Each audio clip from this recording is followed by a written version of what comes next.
The suburbs of Houston seemed like the embodiment of the American dream. Large two-story houses, well-kept lawns, children's laughter in the evenings. Neighbors knew each other by name, hosted barbecues, and exchanged recipes. In one of those houses lived Sarah with her husband, Eric. She was 29 and worked in the office of a local company. Eric was a civil engineer, reliable, calm, and devoted to his family. From the outside, they looked like the perfect couple. A beautiful wife, a hard-working husband, a cozy home. But behind the facade of prosperity, a crack was forming. Eric often stayed late at work, tired and absorbed in his projects. Sarah, meanwhile, increasingly felt an emptiness. Her days became monotonous. Work, home, rare meetings with friends. It was during this time that Mark appeared in her life, a new colleague at the office. Tall, charming, with an easy smile, he quickly won the sympathy of his co-workers. For Sarah, he became a breath of fresh air. His attention, jokes, and light conversations made her feel desirable again. Their first accidental date happened after a corporate party.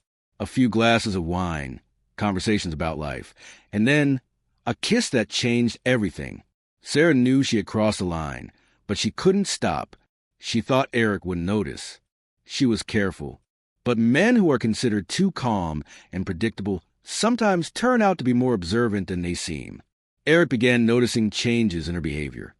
Late nights at work, the phone she now kept close, the distant look during dinner. His heart told him the truth, but he stayed silent. He was waiting, because if Sarah had truly betrayed him, he planned to repay her in a way she would never forget. Sarah was sinking deeper into her meetings with Mark. They became regular. After work, she would linger under the pretext of a last-minute project. But in reality, she spent hours at his downtown apartment. Those evenings were filled with passion and the sense of freedom she thought was missing in her marriage. She grew more cautious, deleting messages, turning off notifications, meeting friends more often. But even the most carefully constructed lies leave traces. Eric noticed every detail. His gaze lingered on her new hairstyle, on the dresses she had never worn before, on the sparkle of her eyes when she came home late at night. "You're late again," he said one evening as she walked into the house, trying to look composed.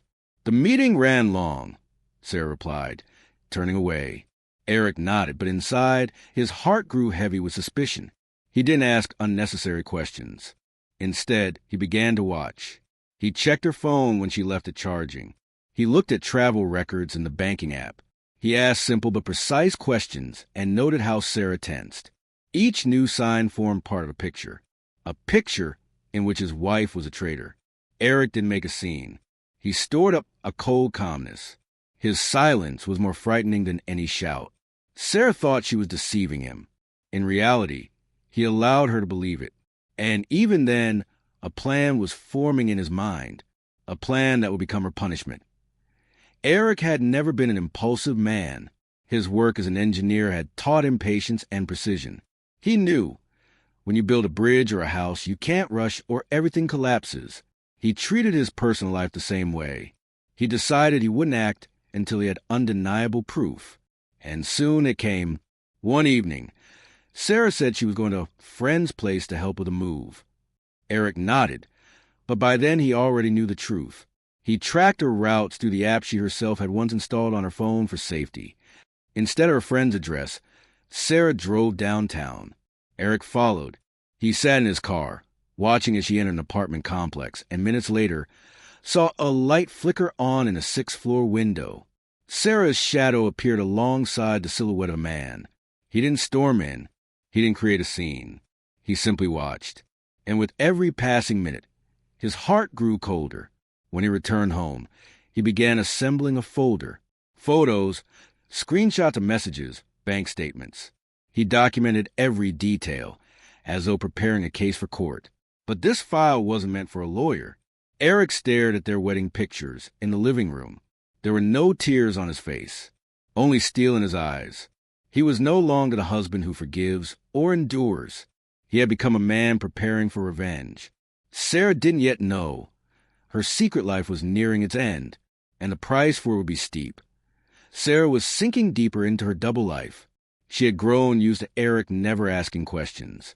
His calmness seemed to her like indifference. She thought, he's too busy with work. He simply doesn't notice. In reality, he noticed everything. Eric began to play subtly. He no longer checked on her openly. Instead, he became softer, more attentive. He brought her flowers without a reason, cooked breakfast, asked about her day. Sarah relaxed. She believed her husband truly suspected nothing. Meanwhile, Eric was building his plan. He changed the passwords to their joint accounts, opened a new bank account Sarah didn't know about.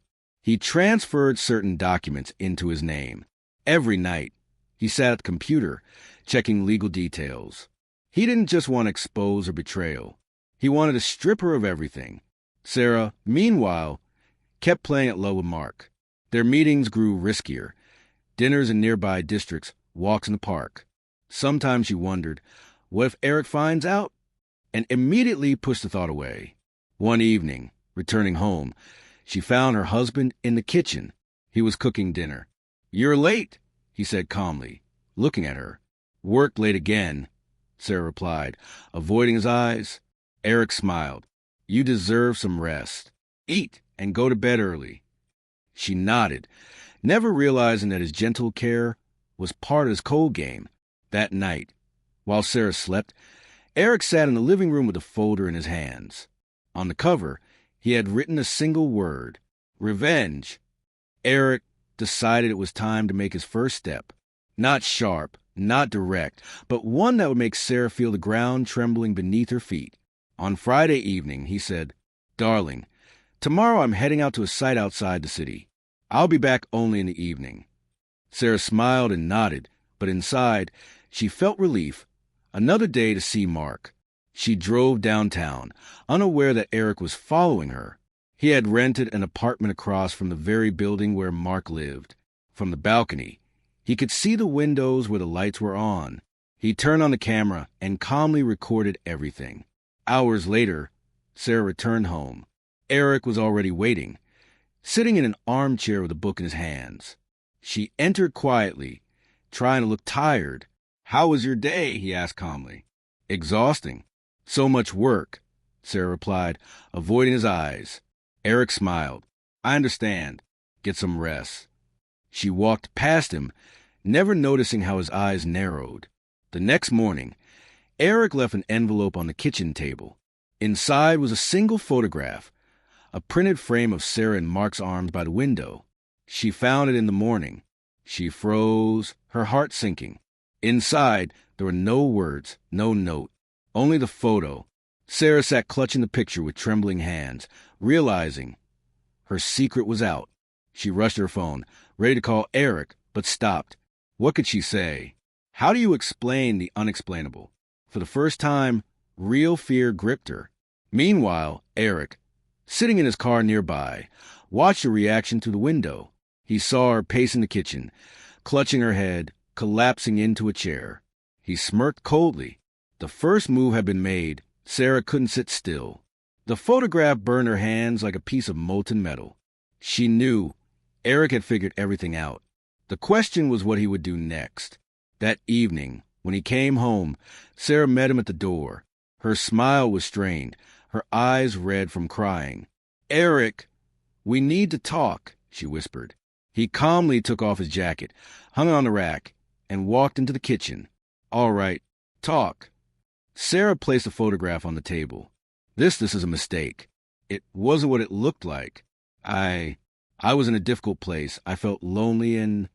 Her voice trembled. "It doesn't mean anything, Eric." He looked at her calmly, too calmly.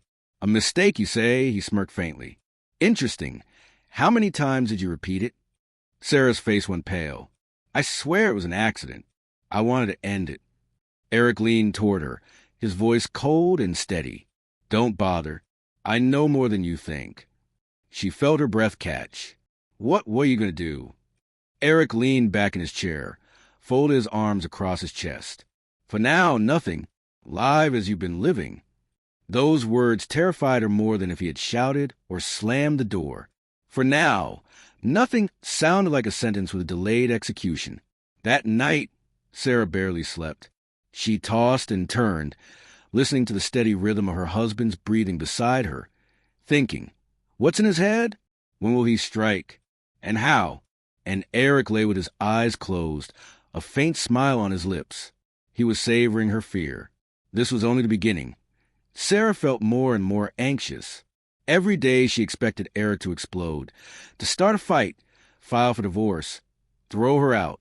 But he behaved as if nothing had happened. And that was what drove her insane. She noticed the first strange change when she tried to pay for groceries with their card. The transaction was declined.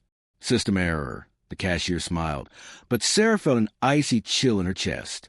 At home, she asked Eric, listen, there's a problem with our card.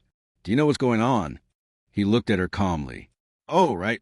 I transferred all the money to another account. It's safer that way. But I don't even have any cash, Sarah said, bewildered. Eric shrugged. Tell me what you need, and I'll buy it. He said it casually, but his eyes gleamed. He was savoring her helplessness. A few days later, Sarah tried to meet Mark. But when she arrived at his place, he looked uneasy. Listen, Sarah, your husband called me. What? Her hands began to shake. He said he knows everything. Threatened me with trouble at work. I can't get involved in this. I'm sorry. And he shut the door in her face. Sarah stood in the hallway, feeling her world collapse. She had no money. Her lover had backed away, and her husband acted as though he had calculated every one of her moves in advance. That evening, she tried to talk again. Eric, you can't do this. I'm still a person. I made a mistake, but I don't deserve this hell. He looked at her with frozen eyes. A mistake? No, Sarah. You made a choice. And now you pay. She burst into tears, but he stood up and walked out of the room, leaving her alone with her fear. For the first time, Sarah realized he wasn't just taking revenge. He was stripping her of everything. Slowly, coldly, methodically. Sarah had always considered herself a respected woman. Her colleagues valued her for her smile and neatness. Neighbors greeted her on the street. Friends invited her to celebrations. All of that began to slip away. It started at work. One morning, when she walked into the office, conversations suddenly fell silent. Colleagues exchanged glances. Some turned away. On her desk lay an envelope. Inside, photographs. The very same ones of her with Mark. Her face went pale. Someone had placed them there for everyone to see. That evening, her boss called her in. Sarah, we have a serious problem. These photos cast a shadow on the company's reputation. I can't allow this to continue. Take a leave of absence. A long one. Sarah left his office with trembling hands. She knew this was Eric. Only he could strike so precisely. Then came the neighbors. On her mailbox, she found an anonymous letter. We know who you really are.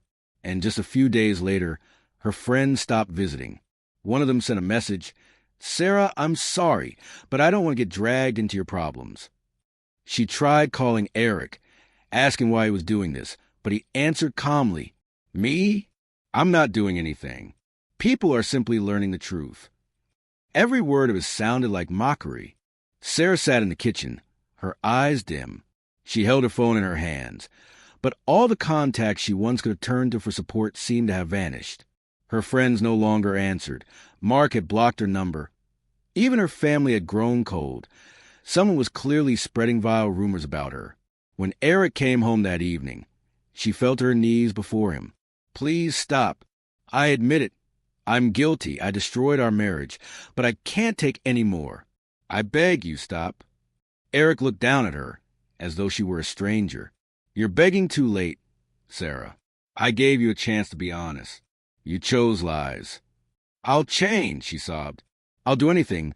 Just give me my life back. Eric smirked, but there was no warmth in his smile. Give back? And what exactly? A husband you betrayed? A lover who ran from you? Or friends who turned their backs? He leaned closer, his voice icy. Everything you had, you destroyed yourself. I only helped the world see the truth. Sarah whimpered, curling into herself like a child. She hoped for even a drop of mercy, but in his eyes there was only cold determination. And remember, Eric said as he stood, "This isn't over." With those words,